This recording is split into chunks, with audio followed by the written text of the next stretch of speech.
Un salut cordial à tous. Bienvenue à tous ceux qui se joignent à cette première conférence. Aujourd'hui, nous verrons l'introduction de ce cours gratuit de connaissance de soi. Ce cours comprend 50 sujets dans sa phase A et 25 sujets dans la phase B, dans lequel de nombreuses informations seront fournies, mais surtout des techniques pratiques, de sorte que nous arrivons à la vérification directe de chaque sujet que nous voyons. Et ainsi, que nous puissions apprendre à nous connaître et éveiller notre conscience. Toutes les questions que vous avez, par rapport à cela et à tous les sujets, peuvent être laissées dans la zone de commentaires, et nous y répondrons. Alors, commençons ce sujet d'introduction, dans lequel nous parlerons de ce que c'est que de se connaître, et quels sont les objectifs pour atteindre la connaissance de soi. Nous pensons que nous nous connaissons parce que nous connaissons notre nom, notre nationalité, notre sexe, notre âge, notre profession ou nos loisirs, notre personnalité et nos comportements. Mais il se trouve que cette petite information que nous détenons sur nous-mêmes n'est pas ce que nous sommes vraiment. C'est juste ce que nous pensons que nous sommes. En réalité, se connaître, c'est avoir atteint l'identité avec son propre être divin, se connaître identique à son propre esprit, connaître son propre être intérieur. C'est ce que nous pouvons et devons définir comme connaissance de soi. Et l'essentiel dans la vie, c'est de vraiment se connaître, savoir d'où on vient, où on va, quel est le but de l'existence, pourquoi on vit. Certes, se connaître est la chose fondamentale. Tout le monde pense se connaître alors qu'en réalité il ne se connaît pas. Ainsi, il est nécessaire d'atteindre la pleine connaissance de soi-même, et cela nécessite une auto-observation incessante, nous avons besoin de nous voir tels que nous sommes. Malheureusement, les gens admettent facilement qu'ils ont un corps physique. Ils acceptent de l'avoir parce qu'ils peuvent le voir, le toucher. Mais leur psychologie est un peu différente. Certes, puisque nous ne pouvons pas voir notre propre psychisme, et puisque nous ne pouvons ni le toucher ni le sentir, c'est pour nous quelque chose de vague que nous ne comprenons pas. Mais, quand une personne commence à s'observer, alors, elle est sur le point de se connaître. Parce qu'il commencera à réaliser la nécessité de faire un changement intérieur, s'il veut vraiment élargir sa conscience et atteindre la connaissance de son propre monde intérieur, ce qui lui donnera accès à la connaissance du monde intérieur de la planète Terre, le système solaire, la galaxie et l'univers entier. Comme l'affirmaient les sages grecs, « Connais-toi toi-même et tu connaîtras l'univers et les dieux ».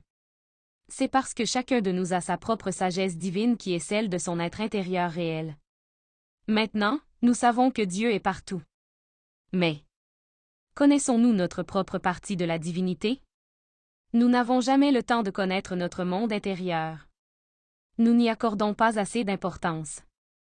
Cependant, il est nécessaire que nous commencions à comprendre l'importance d'apprendre à nous connaître et que nous commencions à nous réserver du temps et de l'espace pour faire ce travail consciemment. Bien que nous puissions croire que nous ne sommes que ce corps physique, car c'est la seule partie de nous que nous pouvons expérimenter avec nos 5 sens physiques. En fait, nous sommes constitués de 3 parties. La première partie est la matière. Qui est notre corps physique ou machine humaine? Oui, nous l'avons, mais ce n'est pas seulement qui nous sommes. La deuxième partie est l'énergie. Ce sont les 97% de notre essence, qui sont actuellement piégés dans toutes nos différentes manières d'être, nos défauts ou agrégats psychologiques, qui composent notre ego. C'est l'énergie psychique, qui est à l'origine de tous nos mouvements, et que nous ne connaissons pas, même si nous vivons beaucoup plus longtemps dans notre monde intérieur que dans le monde extérieur, car c'est là que nos émotions, nos pensées et nos désirs sont traités. Cette partie est ce que nous pouvons appeler notre psyché multiple. La troisième partie est lumière. Esprit ou conscience, ce sont les 3% d'essence libre et consciente qui résident en chacun de nous, notre sagesse divine. Le réel, le vrai, l'éternel ou l'immortel, le savoir de chacun, ce qui n'est pas du temps et ne passe jamais. Notre esprit est une source intarissable de sagesse, d'amour et de justice. Et en éveillant cette partie en nous, nous découvrirons qu'en nous réside le guide qui nous guidera tout au long de ce processus pour atteindre la connaissance de soi, et pour libérer ces 97% d'essence emprisonnée dans notre ego, et les fusionner avec ces 3%, pour nous rendre de plus en plus conscients, jusqu'à ce que nous atteignions 100% de conscience libre et éveillée, afin que nous apprenions à vraiment nous connaître. C'est de cela qu'il s'agit, pénétrer lentement dans ce monde mystérieux et merveilleux qu'on appelle soi-même. Et pour ce faire, pour atteindre une véritable connaissance intérieure, nous devons étudier les 4 piliers de la sagesse, qui sont science, psychologie, art et mysticisme. Quels sont ceux sur lesquels toutes les leçons que nous recevrons tout au long de ce cours sont basées?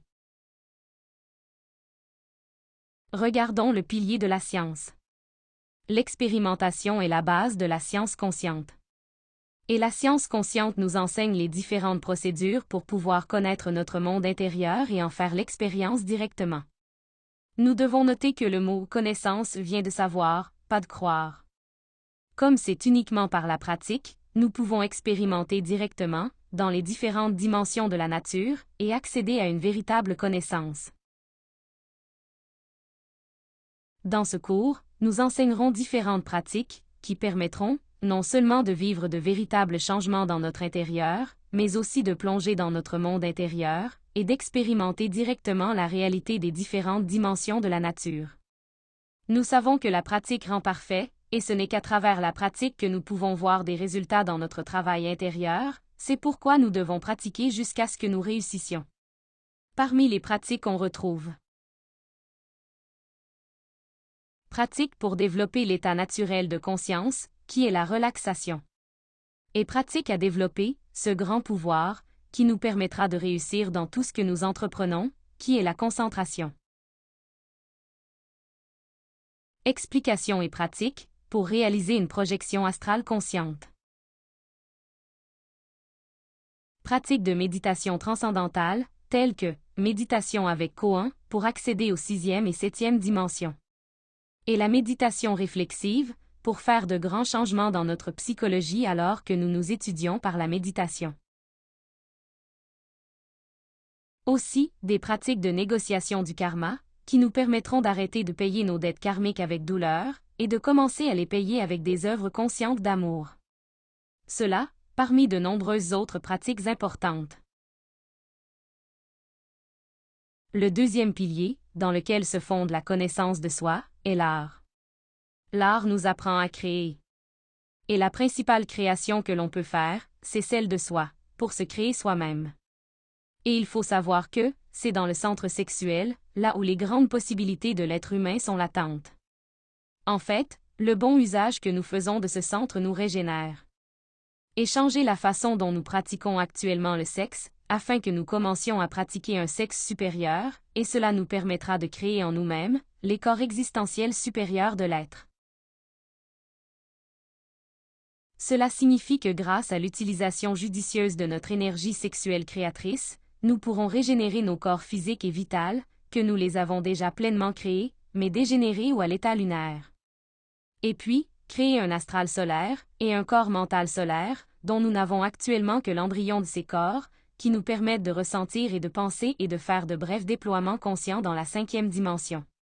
Et enfin, créer le corps causal, ou le corps de la volonté solaire, pour nous convertir en vrais hommes, et pouvoir rejoindre les corps bouddhiques et atmiques, qui sont déjà pleinement développés et à l'état solaire, mais que dans l'ordre pour rejoindre ces corps, qui correspondent à notre part d'esprit ou d'âme divine, nous devons d'abord posséder une âme humaine individuelle, et nous le ferons, avec la création des 5 premiers corps, grâce à l'utilisation judicieuse que nous commençons à faire de notre précieuse énergie sexuelle créatrice. La création de ces corps nous permettra d'avoir une représentation dans les différentes dimensions de la nature. Maintenant, il y a certaines exigences pour qu'une pratique sexuelle soit une pratique sexuelle supérieure, qui nous permettra d'atteindre la naissance spirituelle. Ce sont la fidélité, la chasteté et l'amour. La fidélité signifie que nous ferons cette pratique de création par le sexe avec un partenaire stable du sexe opposé, puisque tout comme l'union homme-femme est nécessaire pour créer un enfant, de même, pour créer les enfants de lumière, ce sont ces corps internes, la participation de ces deux forces sera nécessaire. La chasteté signifie non-fornication, et cela est réalisé par l'union sexuelle de l'homme et de la femme, l'insertion du phallus masculin, c'est-à-dire le pénis, dans le yoni féminin, c'est-à-dire le vagin, sans perte de l'énergie sexuelle créatrice, c'est-à-dire sans jamais atteindre l'orgasme et l'éjaculation. Et faire monter cette énergie vertèbre par vertèbre jusqu'au cerveau, à travers la colonne vertébrale. Et l'amour, qui va se développer, à mesure que nous avançons dans le travail de la mort psychologique, et que nous nourrissons dans notre relation de couple ce désir spirituel, qui nous conduira à transformer nos pratiques sexuelles, en pratiques sexuelles spirituelles qui se connecteront nous avec notre divinité intérieure. La pratique de la transmutation sexuelle est très simple. Avec cette pratique, nous commencerons à faire un usage judicieux de notre puissante énergie sexuelle.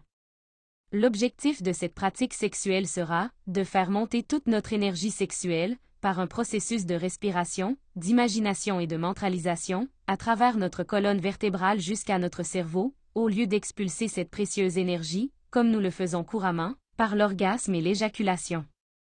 Il est recommandé qu'avant de faire cette pratique, nous nettoyions énergiquement notre chambre avec la chanson Bélilin, et de faire un cercle magique de protection, afin que les énergies négatives n'entrent pas à l'endroit où nous faisons cette pratique sexuelle sacrée. Dans des vidéos ultérieures, nous verrons comment faire correctement ces conjurations de protection. Alors, faire une simple demande d'assistance à notre Père intérieur et à notre Mère divine, pour nous assister dans la pratique. Et puis, nous procédons simplement à allumer le feu sexuel avec des caresses et des baisers, jusqu'à ce que le yoni féminin, c'est-à-dire le vagin, soit parfaitement lubrifié pour la pénétration, et que le lingam masculin, c'est-à-dire le pénis, soit érigé. Puis le couple procède à la connexion ou pénétration du lingam dans le yoni, du pénis dans le vagin.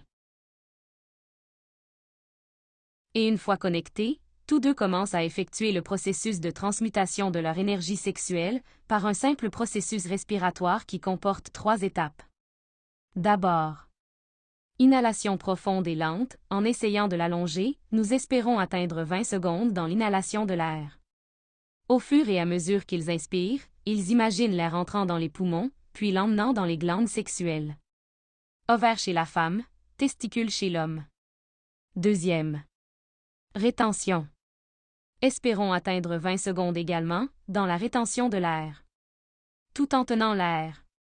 Imaginez et ressentez comment cette énergie, convertie en un fil d'or, monte à travers la colonne vertébrale, vertèbre par vertèbre, jusqu'au point entre les sourcils. Et troisième. Exhalation. Aussi, espérons-le, atteindre 20 secondes dans l'expiration. Ainsi, en mantralisant lentement et longuement le son.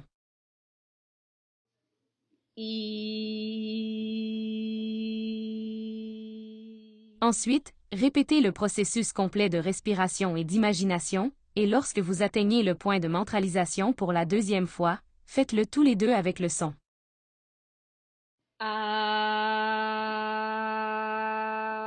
Ensuite, répétez à nouveau la procédure, et la troisième fois avec le son.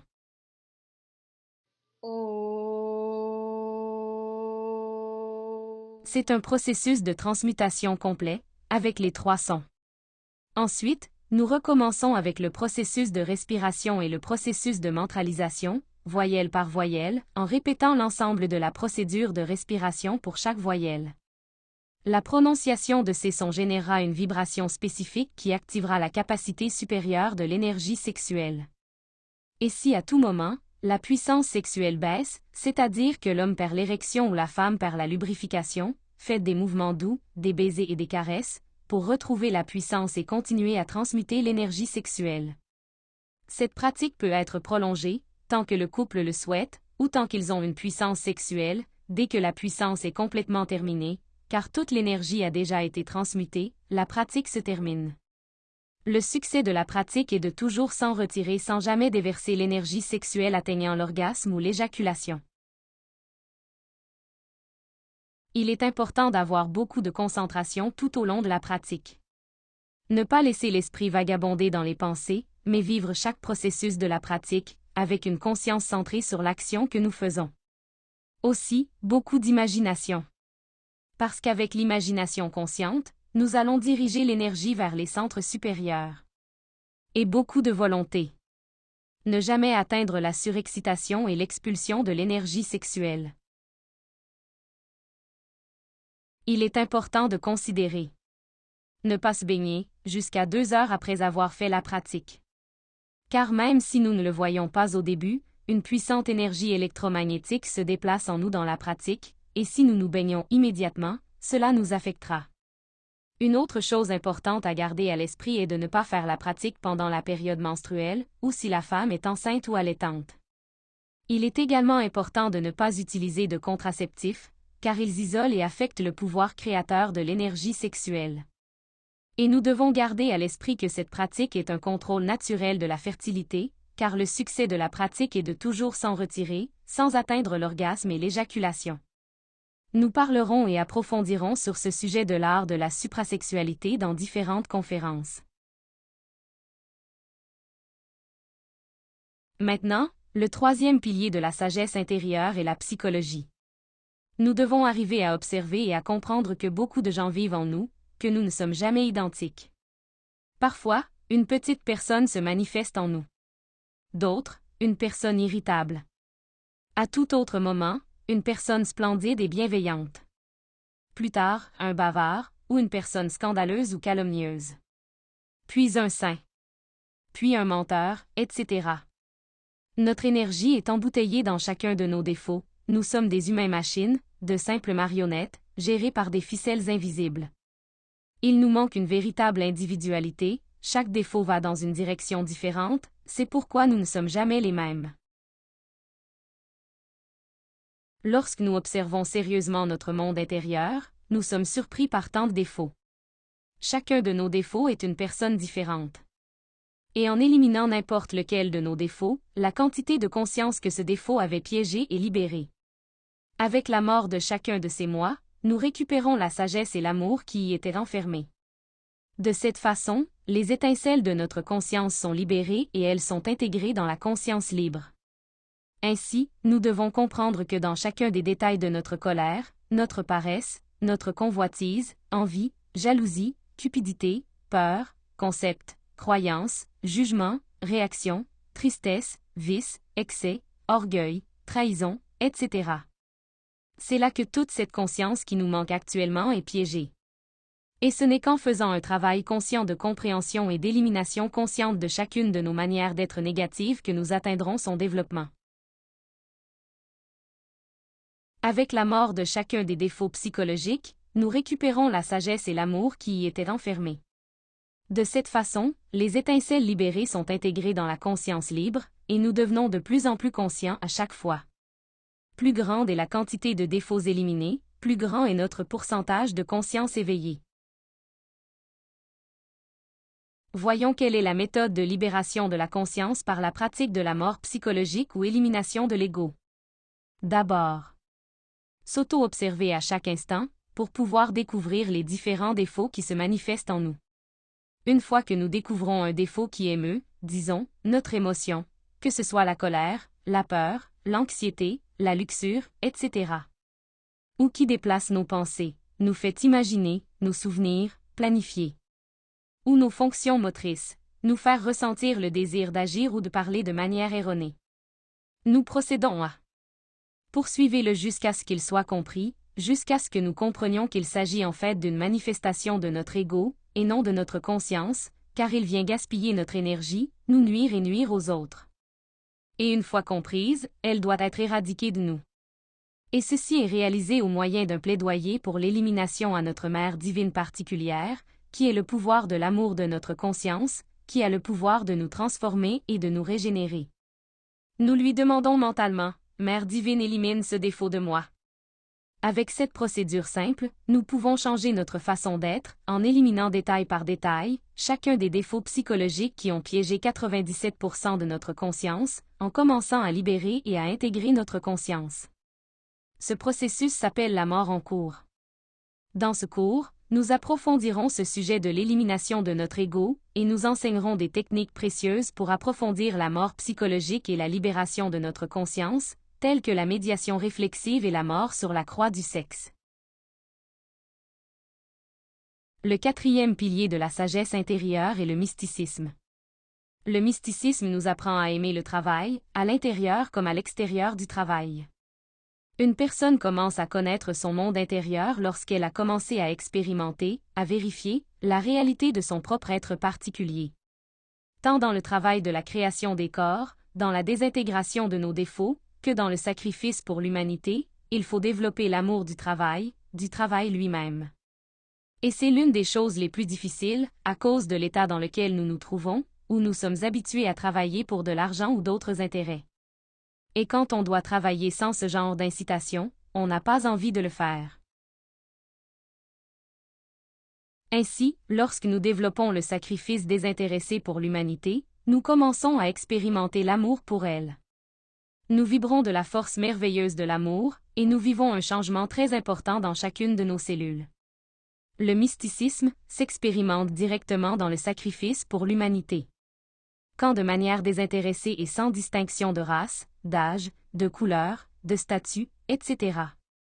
Nous donnons ce savoir à chacun dans sa forme pure, sans le mélanger, sans rien y ajouter ni en retrancher, et sans aucun frais, afin que chacun, s'il le souhaite, puisse se connaître. Ce n'est que par la pratique et l'expérimentation directe que nous pouvons perfectionner notre capacité à faire, que nous appellerons mysticisme, puisque l'amour ne se manifeste que dans les actes. Et enfin, voyons quels sont les objectifs de la connaissance de soi. Qu'allons-nous accomplir si nous nous lançons dans un voyage vers la connaissance de soi? La régénération de l'être humain. Libération de toute notre conscience. Création des corps existentiels supérieurs de l'être. Connaissance de toutes les lois. Connaissance des dimensions supérieures. Réveiller toutes nos facultés endormies. Atteindre l'état d'homme puis de superhomme. Immortaliser l'âme. Ressusciter nous-mêmes.